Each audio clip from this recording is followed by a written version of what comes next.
같이 유다가 그 조각을 받고 곧 나가니 밤이러라. 아멘.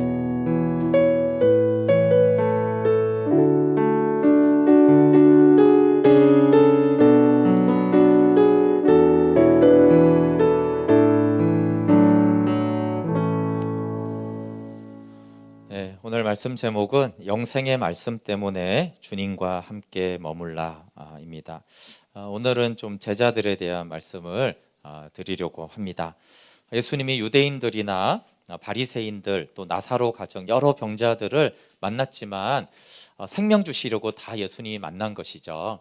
그런데 예수님이 아무래도 가장 집중하고 3년 반 동안 가장 많은 관계를 맺고 생명 주려고 한 사람들이 이 제자들이에요. 그리고 이 사복음서의 제자들은 우리에게 많은 위로가 되고 격려가 되는 제자들입니다. 제자들은 정말 훌륭한가 아니면 이게 돌머리인가 막 이런 걸 생각했을 때 그냥 정말 알 수가 없는 자충우돌하는 모습을 제자들이 보입니다. 어떤 면에서는 야 정말 제자들이 대단하다 이런 생각이 들게 해요. 부르심에 즉시 순종한 제자들이에요. 부르심에 노라고 한 제자들이 나중에라고 한 제자들이 아무도 없어요. 특히 베드로는 물고기가 가득 잡혔을 때 와 대박 났다, 맛있는 거 사 먹어야지, 집 사야지 이런 생각을 한 것이 아니라 주여 나를 떠나소서 나는 죄인입니다. 하나님의 표적을 체험했을 때 자기가 죄인인 줄 알았어요. 표적은 이렇게 경험해야 되는 것이죠. 하나님의 표적을 경험할 때 우리는 거기서 하나님의 신성을 느낄 때 나는 죄인이구나, 나를 떠나소서 그렇게 고백하면서 주님이 부르셔서 나아갑니다. 또 모든 것을 버리고 주님을 따랐습니다. 이걸 예수님도 인정을 했는데요. 마태복음 19장 27절에 베드로가 대답하여 이르되 보소서 우리가 모든 것을 버리고 주를 따라 싸운즉 그런즉 우리가 무엇을 얻겠습니까? 그러니까 28절에 예수께서 이르시되 내가 진실로 진실로 너에게 이르노니 세상이 새롭게 되어 인자가 자기 영광의 보좌에 앉을 때 나를 따르는 너희도 12보좌에 앉아 이스라엘 12지파를 심판하리라. 모든 것을 버리고 주님을 따른 자에게 주님께서는 모든 영광과 다스리는 권세를 주시겠다라고 말씀하셨는데, 근데 예수님도 그래 너희가 모든 것을 버리고 나를 따랐지, 그걸 예수님이 인정해 줬으니까 제자들이 얼마나 온전히 주님을 따랐는지를 볼 수 있어요.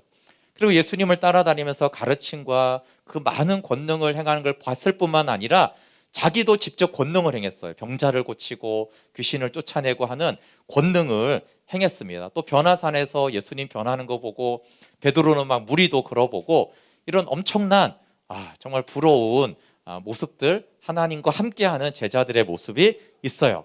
근데 그렇게 정말 하나님을 사랑하고 예수님을 따르는 모습만 있는 게 아니라 십자가에서 가까워지기 전에 처음 예수님 따라서 오히려 되게 순전하게 시작했다가요, 희한하게 3년 반 따랐으면 대단해져야 되는데 오히려 3년 반 따라다니니까 좀 증세가 안 좋아졌어요.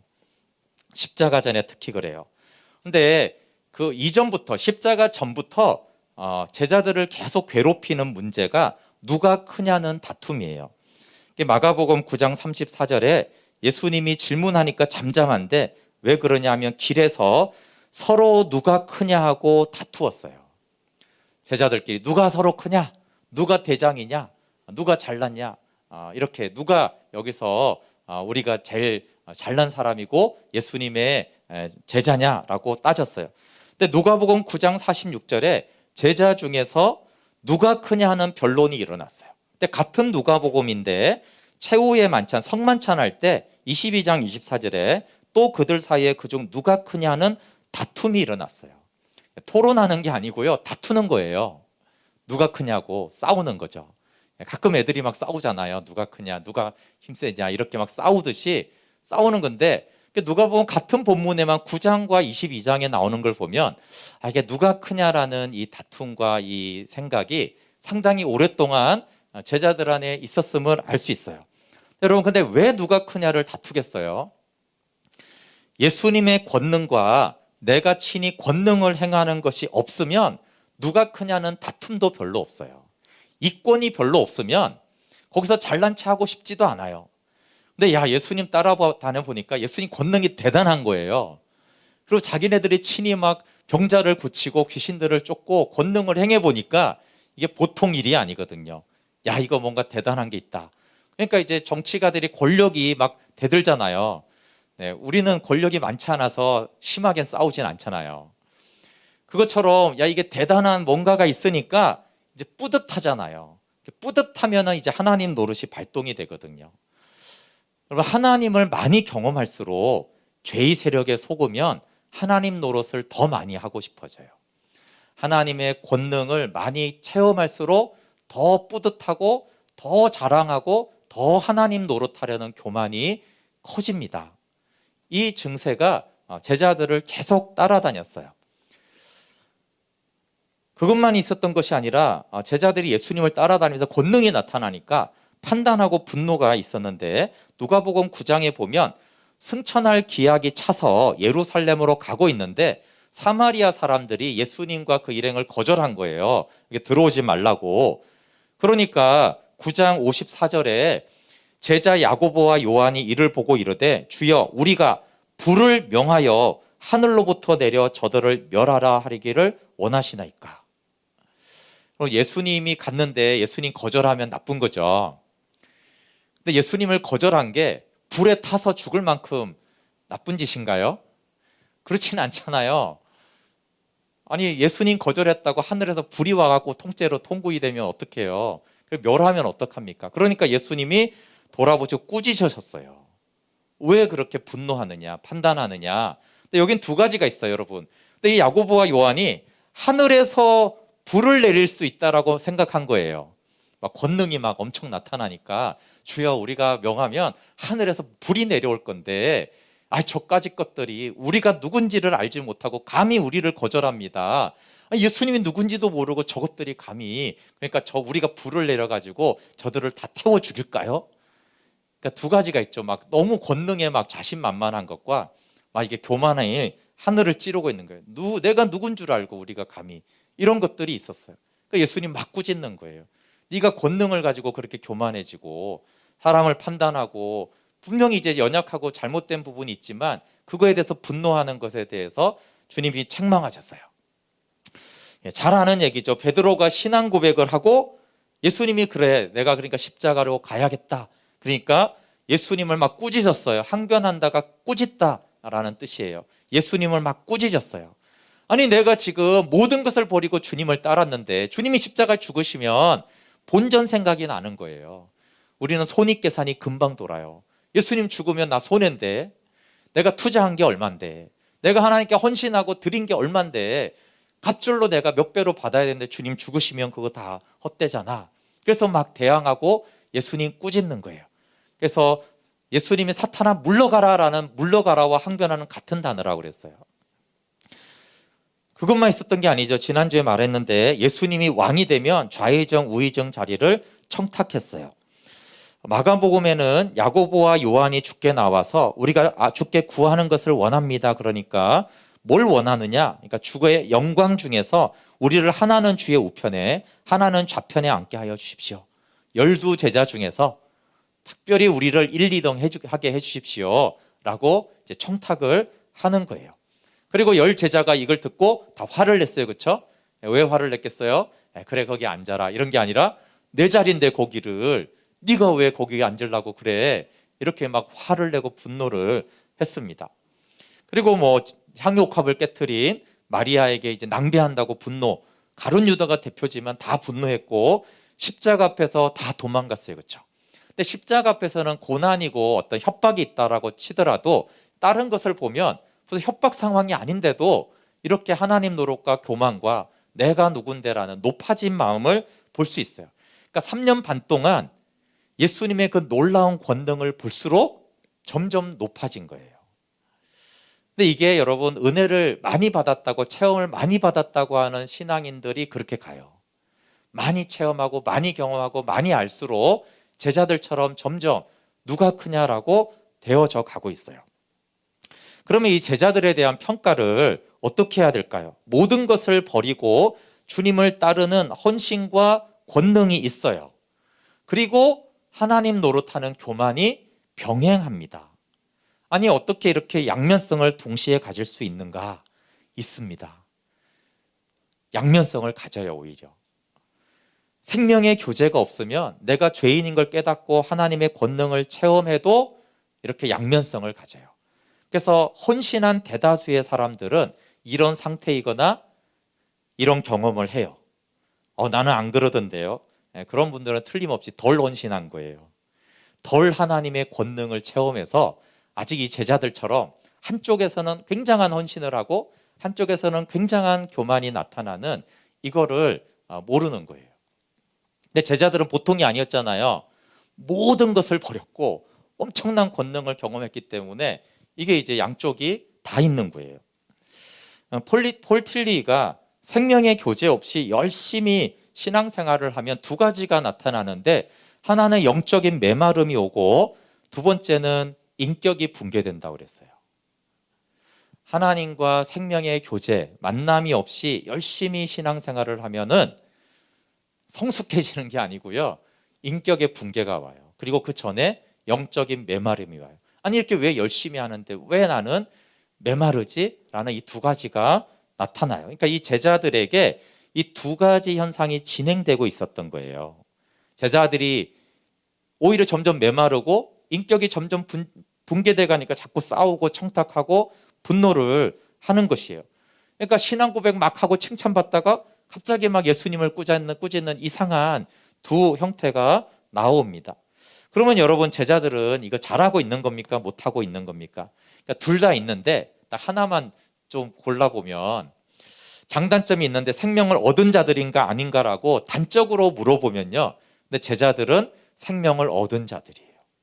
제자들은 잘하고 있는 사람들이에요. 그럼 제자들이 왜 잘했냐? 이 양면성이 다 나타나고 있는데, 오늘 그것이 주제예요. 제자들이 딱 한 가지를 잘했는데 모든 것을 버리고 다른 게 제일 잘한 게 아니에요. 이것도 되게 잘한 건데, 그러나 이거는 반작용을 나타내요. 모든 것을 버리고 헌신할수록 자꾸 누가 크냐? 분노가 나타나고 자꾸 마리아 막 꾸짖고 예수님하고도 막 자꾸 맞짱을 뜨고 막 이런 현상이 자꾸 나타나요. 그런데 이 모든 것은 다 뭘 하면서 한 거예요? 어찌됐든 예수님과 함께 있는 거예요. 교만하든 권능을 행하든 헌신을 하든 다투든 다 예수님과 함께 하면서 이걸 하고 있어요. 자충우돌하는 제자들이 예수님과 함께 해요. 떠나지를 않아요. 잘하든 못하든, 잘해도 주님과 함께, 못해도 주님과 함께, 주님을 꾸짖어도 주님과 함께, 주님께 욕을 먹어도 사탄아 물러가라 그래도 주님과 함께, 계속 예수님과 함께 하잖아요. 그 성경을 보시면 예수님과 함께 머물더라, 제자들이 예수님과 함께 머물더라, 이게 계속 반복해서 나와요. 예수님과 함께 머물러요. 충만해서 머무는 게 아니고 엉뚱한 소리 해가면서 같이 머물러요. 근데 왜 머물렀냐 하는 것이 중요한데, 요한복음 6장 67절 68절 볼게요. 요한복음 6장 67절 68절에 왜 제자들이 예수님과 함께 머물고 함께 하는가가 나와요. 오병이어 표적이 나타나고 모든 사람이 오병이어 떡을 더 안 주니까 생명의 떡을 준다니까 이제 갔을 때 하는 말이죠. 6장 67절 68절, 예수께서 12제자에게 이르시되 너희도 가려느냐? 분위기가 그렇게 됐다는 거예요. 너희도 떠날 거냐? 그러니까 시몬 베드로가 대답하되 주여, 영생의 말씀이 주께 있사오니 우리가 누구에게로 가겠습니까? 아니, 주님께 영생의 말씀이 있는데 우리가 누구에게 가겠습니까? 그러니까 3년 반 동안 생명의 교제를 아직 몰라요. 그런데 생명의 말씀이 주님께 있는 거는 알아요. 우리도 그럴 게 많잖아요. 진리의 말씀인 건 아는데 진리가 누려지지는 않는 거죠. 좀 다를 수 있잖아요, 그렇죠? 내가 누려지지는 않는데 이거 분명히 진리구나, 이건 분명히 영생의 말씀이구나. 근데 아직 영생의 말씀에 경험을 못하고 있는데 주님께 영생의 말씀이 있는 거는 알아요. 그래서 영생의 말씀 때문에 함께 머물렀어요. 그 제자들은 엉뚱한 소리를 많이 합니다. 요한복음 11장에도요, 나사로가 이제 죽었잖아요. 야, 자니까 우리가 가자. 그러니까 도마가 주와 함께 죽으러 가자. 설명할 시간에 여러분 보시면 엉뚱한 소리예요, 다. 예수님 하는 말을 못 알아듣고 마르다만 못 알아듣는 게 아니라 제자들은 더 많이 못 알아들어요. 그런데 어쨌든 함께 가자잖아요. 함께 가자 못 알아듣는데 그게 함께가 중요해요. 왜 영생의 말씀 때문에 주님과 함께 머무는 것이 중요한가? 여러분, 영생의 말씀이 있기 때문에 예수님과 함께 있는 자에게 예수님께서 친히 하늘나라의 비밀을 알려주시기 때문에 그래요. 네, 우리가 잘 아는 말씀이 이제 씨 뿌리는 비유가 있어요. 씨 뿌리는 비유를 보면은 모든 사람이 못 알아들어요. 무리들도 제자들도 다 못 알아듣습니다. 그런데 예수님께서 이 제자들에게는 비밀을 알려주세요. 여기 마가복음 4장 9절부터 보면 또 이르시되 들을 귀 있는 자는 들으라 하시니라. 예수께서 홀로 계실 때 함께한 사람들이 12제자와 더불어 그 비유들에 대하여 물으니 이르되 하나님 나라의 비밀을 너희에게는 주었다. 하나님 나라의 비밀을 제자들이 너희에게는 주었다. 외인에게는 모든 것을 비유로 하나니 이는 그들로 보기는 보아도 알지 못하며 듣기는 들어도 깨닫지 못하게 하려 돌이켜 죄사함을 얻지 못하게 하려 함이라 하시고. 네, 여기서 중요한 거는요, 들을 귀가 없는 거는 제자들이나 무리나 똑같았다는 거예요. 예수님이 비유로 말하니까 제자들은 무슨 특별한 능력이 있어서 알아듣고 무리들은 못 알아들은 게 아니고요, 다 못 알아들었어요. 그런데 이 제자들에게는 예수님이 너희들에게는 하나님의 비밀을 알려줄게 하고 해석을 다 해주세요. 설명을 다 해주세요. 그럼 왜 제자들에게만 알려줄까요? 제자들은 영생의 말씀이 있기 때문에 함께 하기 때문에 그래요.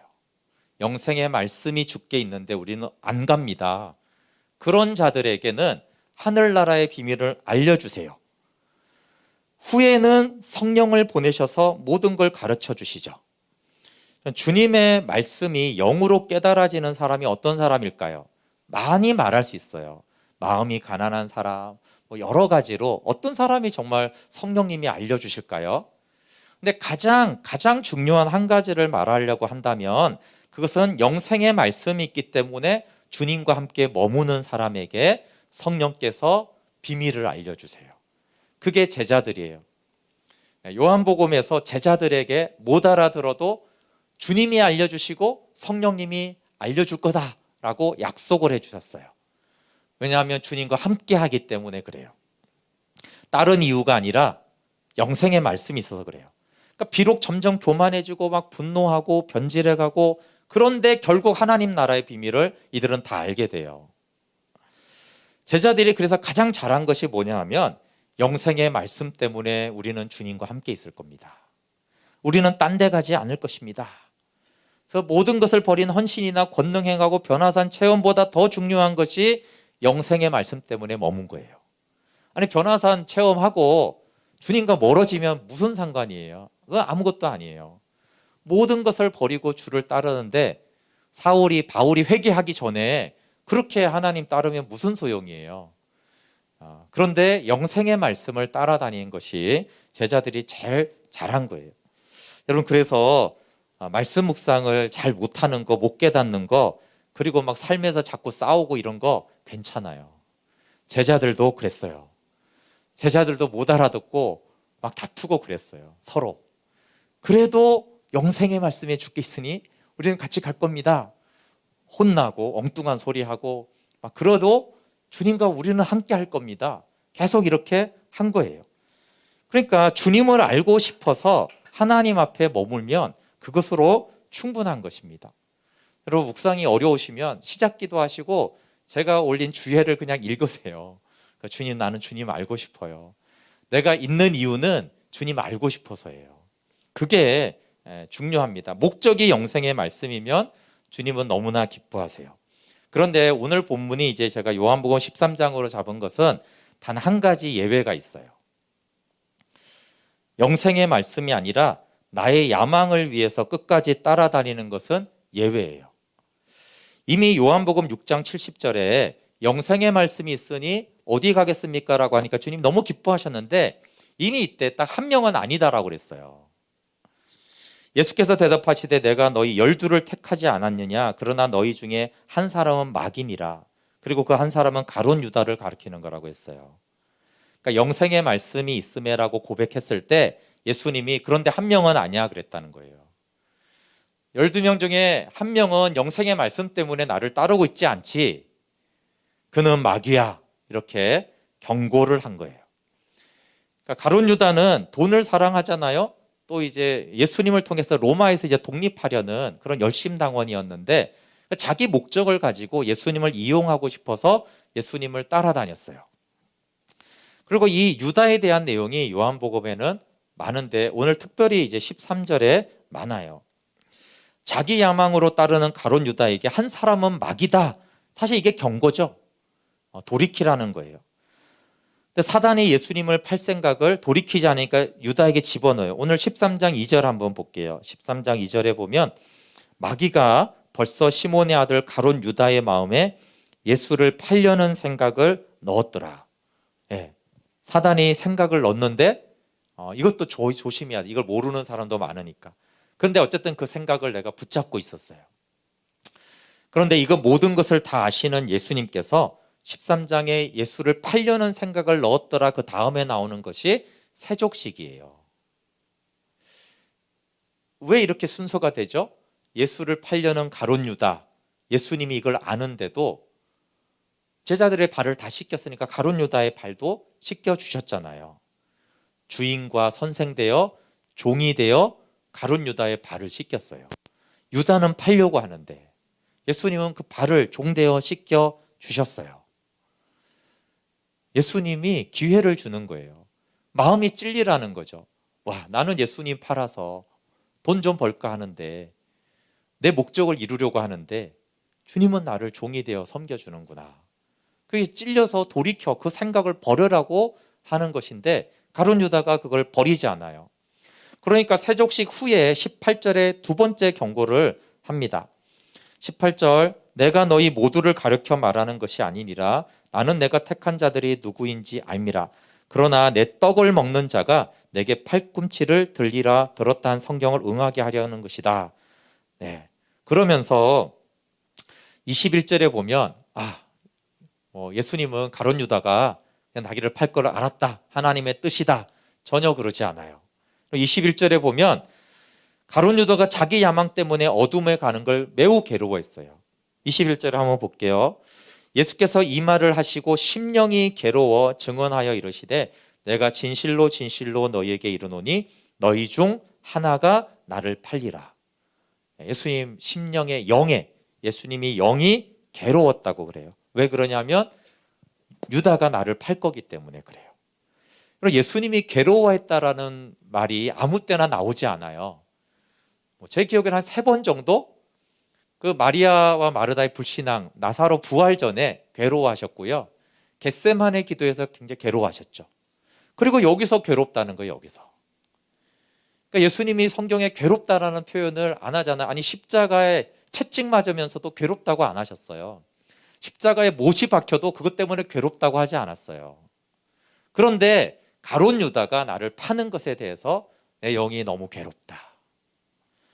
예수님이 가룟 유다를 향한 마음이 무엇인지를 아는 거죠. 정말 예수님은 괴로워했어요. 그걸 아니까. 그래서 계속 경고하고 기회를 주고 사랑하고 찔리고 그렇게 해주는데도 그거를 멈추지 않았어요. 그러니까 3차 경고를 하는 거예요. 너희 중 하나가 나를 팔리라. 괴로우시면서도 너희 중 하나가 나를 팔 거야. 근데 이미 팔 생각이 있는 유다가 못 알아듣겠어요. 팔 생각이 있는데 팔 거야 그러니까 알잖아요. 그런데도 이게 기회를 계속 주는데 여러분 우리가 뭐 나쁜 짓 하려는데 그걸 자꾸 너가 할 거지 그러면 뜨끔하잖아요. 보통은 하지 말라는 거잖아요. 너 또 오늘 땡땡이 칠 거지? 그러면 땡땡이 치지 말라는 거잖아요. 선생님이 알고 있네. 땡땡이 못 치겠다 이러라는 거예요. 그래서 너 나 팔 거야, 팔 거지 계속. 그리고 막 세조 발을 씻겨주시고. 네 번째 권고는 굉장히 명확합니다. 26절에 볼게요. 예수께서 대답하시되 내가 떡 한 조각을 적셔다 주는 자가 그다 하시고 곧 한 조각을 적셔서 가룟 시몬의 아들 유다에게 줬어요.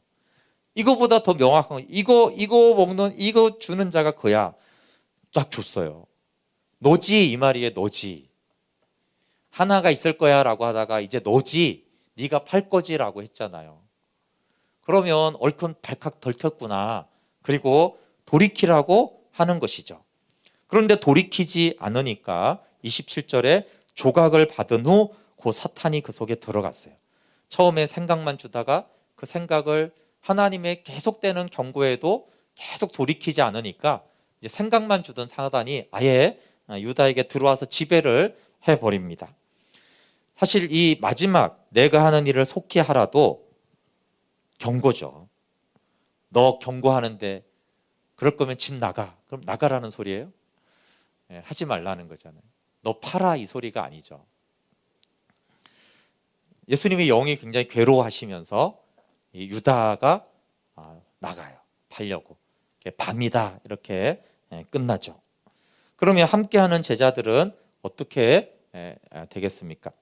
함께하는 제자들은 죄의 세력에 속아서 하나님 노릇하는 다툼을 하고 있는데도 불구하고 영생의 말씀 때문에 예수님과 함께하고 있어요. 이 제자들은 어떻게 되느냐 하면은 우리 13장 7절을 볼게요. 13장 7절 같이 읽어볼게요. 시작. 예수께서 대답하여 이르시되 내가 하는 것을 내가 지금은 알지 못하나 이후에는 알리라. 네, 이 말씀이 영생의 말씀이 있음에 우리가 어디 갑니까?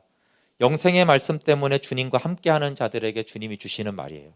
네가 지금은 알지 못하지만 후에는 알게 될 거야. 36절도 같은 말씀이죠. 같이 읽어볼게요. 36절 시작. 시몬 베드로가 이르되 주여 어디로 가시나이까? 예수께서 대답하시되 내가 가는 곳에 내가 지금은 따라올 수 없으나 후에는 따라오리라. 네, 이것이 예수님과 함께하는 제자들에게 하신 말씀이에요. 지금은 따라올 수 없는데 후에는 따라올 거야. 지금은 안 되지. 그래서 여러분 복음서의 제자들과 사도행전의 제자들은 이렇게 나눕니다. 같은 사람인데 복음서의 제자들은 이미 모든 것을 버리고 주님을 따르고 많은 권능을 행했어요. 그런데 하나님 노릇하면서 실패했어요. 내가 어떻게 했는데라는 자기 주장이 자기 의가 올라오는 제자들. 사도행전의 제자들은 똑같아요. 모든 것을 버리고 권능 행하는 거 똑같아요. 근데 달라진 점이 뭐냐 하면은 하나님 노릇이 없어요. 사도행전의 사도들이 우리가 얼마나 헌신했는데, 바울이 내가 어떻게 헌신했는데 내가 더 크지, 이런 거 없잖아요. 그러니까 생명으로 따르게 되었어요. 그러니까 헌신과 체험은 사실은 비슷해요, 두 쪽이. 그런데 그 안에 그리스도가 생명되어 사는 것이 복음서와 사도행전이 나눠져요. 사도행전이 후에는 알리라, 후에는 따라오리라, 그 약속이 이제 성취되는 것을 볼 수 있어요. 그런데 그 성취가 어떤 사람이 되느냐가 복음서에 다 나와 있다라는 거예요. 이렇게 영생의 말씀 때문에 함께하는 제자들은 지금은 모르고 지금은 그렇게 못 달라도, 지금은 하나님의 생명으로 내가 못 살아도, 내 안에 그리스도만 사는 게 안 돼도 후에는 될 거라는 걸 보여주는 거예요. 근데 그렇게 보여주는 대표적인 그림이 요한이에요. 여기 13장 23절 한번 볼게요. 예수의 제자 중 하나 곧 그가 사랑하시는 자가 요한이죠. 예수의 품에 의지하여 누웠더라. 25절에 그가 예수의 가슴에 그대로 의지하여 말하되 주여 누구니까. 지금 요한이 예수님의 품속에 있잖아요. 이게 1장 18절에 아들이 아버지 품속에 있는 것을 보여주는 그림이에요. 근데 사실 요한도 모르잖아요, 지금 예수님이 누군지. 요한도 지금 못 따라오고 있거든요. 요한도 몰라요. 그런데도 예수님 품에 있다라는 걸 뭘 말하냐면은 후에는 아버지의 영광의 품 안에 있을 요한을 미리 보여주는 거예요. 잘 모르지만 이렇게 주님을 의지하고 기대는 자는 나중에 하나님의 영광의 품 속에 거하게 된다. 왜냐하면 여러분, 요한이 영생의 말씀도 있어서 따르는데 아까 청탁한 게 누구라고 그랬어요? 야고보와 요한이 그 높은 자리를 그렇게 원했던 사람이에요.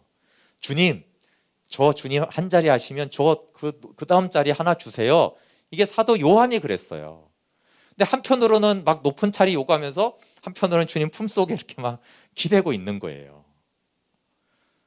근데 요한을 어떻게 주님이 이끌어 가시냐 하면은 우리 19장 26절 27절 볼게요. 요한복음 19장 26절 27절 같이 읽어볼게요. 예수님 십자가 이미 달린 상태예요. 시작. 예수께서 자기의 어머니와 사랑하시는 제자가 곁에 서 있는 것을 보시고 자기 어머니께 말씀하시되 여자여 보소서 아들이니이다 하시고 또 그 제자에게 이르시되 보라 내 어머니라 하신데 그때부터 그 제자가 자기 집에 모시니라. 예수님의 십자가에 요한은 그래도 끝까지 따라가요. 다 도망갔잖아요. 베드로는 막 부인하고 통곡하고 가고, 근데 이 요한만은 예수님의 십자가 밑에까지 따라가요. 이거 위협이 있을 수 있잖아요. 지금 요한도 죽을 수 있어요. 그런데 십자가에 달리신 예수님을 요한이 보면서 무슨 생각을 했을까요? 나 높은 자리 원했는데 좀 십자가에 달려서 죽으시는 예수님을 보면서 높은 자리 할 수 있어요? 그 전에는 왕이 될 줄 알았거든요. 그러니까 이제 한 자리 차지하고 싶었는데, 근데 십자가에 달리신 예수님을 보면 내 야망을 실현시키지 못하잖아. 예수님은 예수님 왕이 아니네, 왕이 되는 게 아니었어? 그러면 내가 높은 자리, 이 내 야망, 내 원함 어떻게 되는 거야? 그러면 이제 예수님을 떠나야 되잖아요. 내 야망을 실현시켜주지 않는 예수님이 확인된 거예요, 십자가에서. 그런데 놀랍게도 요한은 그 십자가에 매달린 처참한 죽어가는 예수님을 떠나지 않았어요. 떠나지 않았을 뿐만 아니라 그 마리아를 어머니로, 부모님으로 섬겨라, 요한이 받아들였어요. 그러겠다는 거예요. 그러니까 여기에서 뭘 알 수 있어요? 요한도 생명의 말씀도 좋아하고 하나님 노릇도 좋아했는데 십자가에서 하나님 노릇을 지켜주지 않는 예수님을 받아들이고 그 하나님 노릇을 버렸어요. 그리고 오히려 십자가에 짐만 져주시잖아요. 노모를 살펴라, 부모를 네가 섬겨라 그러잖아요. 네, 그리고 그날부터 자기 집에 모셨어요. 그러니까 요한이 두 개가 다 있는데, 근데 이 하나님 노릇하려는 자기 야망을 십자가에서 내려놓고 포기해요. 그리고 영생의 말씀을 따라 주님을 사랑하는 그 하나만 남게 되죠. 주님이 요한을 이렇게 인도하세요. 그래서 요한은 사도행전에 많이 등장을 안 합니다. 왜 그래요? 마리아 모시고 다녀야 돼서 그래요. 그래서 막 위대한 행적을 행하지 않죠. 근데 사실은 십자가에서 예수님의 부탁을 들어준 위대한 제자죠. 비록 연약했지만. 그런데 요한이 요한복음과 요한 1, 2, 3서와 계시록을 씁니다. 그러니까 성경에서 이 가장 생명과 품속과 영광을 잘 계시하는 성경을 요한이 다 써요. 그러니까 영생의 말씀과 높은 자리, 나도 한 자리 하고 싶어, 이 두 가지를 다 원했던 요한이 한쪽을 십자가에서 내려놓고, 물론 이제 부활의 주님을 만나고 성령으로 새롭게 되어지고 그 아버지 품속을 가장 잘 아는, 예수님 품속에 있던 요한이 아버지 품속을 가장 잘 알게 되었어요. 그래서 야망은 성취 안 됐죠. 요한도 야망이 있었어요, 유다처럼. 근데 유다는 이 야망을 끝까지 가는 거예요. 예수님이 경고하고 아니지, 씻겨주고 발 씻겨주고 계속해도 가룟 유다는 끝까지 이 야망으로 주님과 함께 하는 것이고, 다른 제자들도 크게 다르지 않았는데, 근데 요한을 비롯 다른 제자들은 그 야망이 있었는데 그 야망을 십자가 앞에서 내려놓고 못 받고, 그리고 영생의 말씀만 이제 붙잡게 된 거예요. 그래서 그들에게 하나님 나라의 비밀이 활짝 열어졌고 그 영광의 계시가 풀어진 거예요. 그러니까 제자들이 우리하고 우리보단 낫죠. 여러분 모든 걸 다 안 버리셨죠. 그러면 우리보다 나은 거예요. 권능 체험도 더 많이 했어요. 그런데 굉장히 우리와 닮으면 뭐냐면 양면성이에요. 주님을 사랑하고 헌신도 하는데 또 한편으로는 높아지고 싶고 좀 비교해서 잘 되고 싶고, 난 저 사람보다 잘 되고 싶고, 이런 마음이 동시에 있는 거예요. 근데 동시에 있었는데 영으로 주님을 잘 알지 못하고 잘 따르는 게 그래서 잘 안 되는 거예요. 두 마음이 있으니까. 여러분, 제자들도 그랬어요. 예수님이 택한 제자들이, 그리고 그 사도행전의 그 위대한 사도들이 다 그런 출신이었다라는 것이 때문에 낙심하지 마시고, 아, 그렇구나, 주님이 그래서 제자들을 뽑아서 나 같은 모습을 보여주시는데, 근데 예수님이 그 제자들을 분노하며 혼내지만 일반적으로 그 긍휼히 여기시고 사랑해 주세요. 양면성을 다 가진 제자들을 주님이, 그러니까 3년 반 동안 계속 사랑해서 데리고 다니시는 거잖아요. 당연히 분노가 나타나면 너 그렇게 하면 안 되지, 이렇게 이제 경고를 주는 것뿐이지, 계속 이 양면성이 있는 자충우돌하는 제자들을 사랑해 주시고 하나님의 비밀을 알짜로 택해 주셨어요.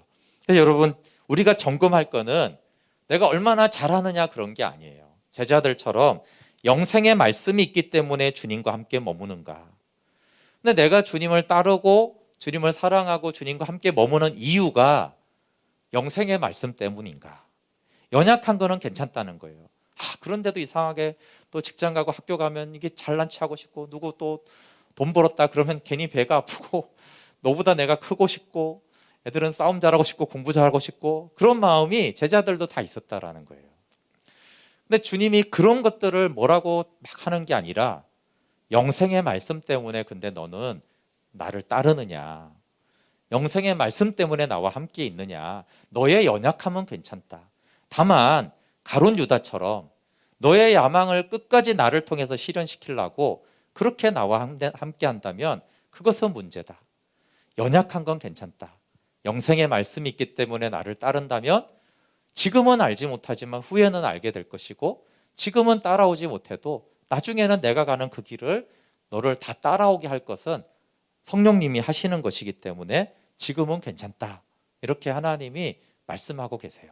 그래서 내가 예배하는 오늘 이유도 영생의 말씀이 주께 있으니, 네, 주님, 저는 주님을 예배합니다. 영생의 말씀을 듣기 위해서 나는 설교를 듣습니다. 영생의 말씀, 영생의 교제로 나는 가고 싶어서 오늘도 주님께 기도하는 것입니다. 그거면 제자들의 모습인 거예요.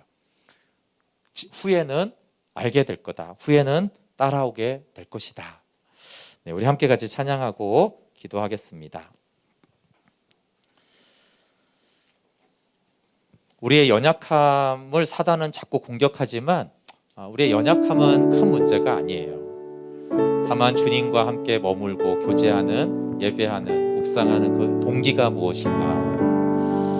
우리 안에 하나님 노릇이 발동되더라도 그래도 저는 영생의 말씀 때문에, 하나님의 말씀 못 알아들어도 영생의 말씀이 주님께 있잖아요, 그렇게 따르라는 것이에요. 그래서 나 무엇과도 주님을 바꾸지 않으리, 이 첫 가사의 고백이 우리의 고백이 되면 좋겠습니다.